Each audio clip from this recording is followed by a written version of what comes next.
Kakayanin ho ba tayo nito, Ginoo? Ako na mauna.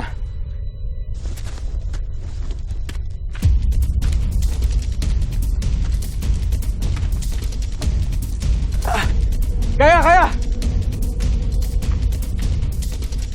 Hawakan nyo!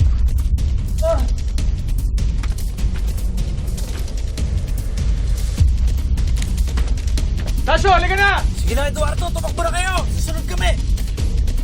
Dali!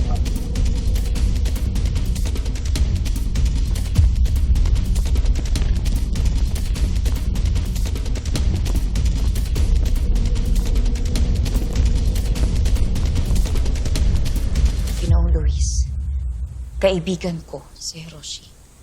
Matalik na kaibigan ni na Ate Teresita at Kuya Eduardo. Pero hapon pa rin siya.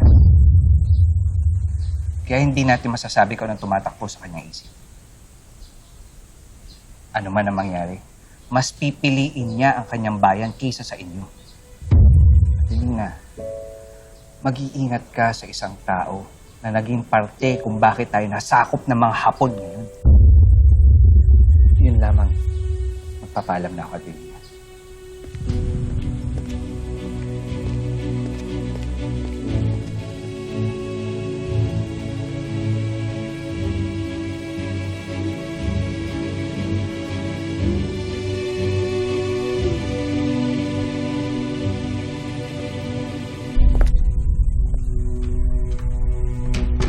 Sunod.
Akala nyo ba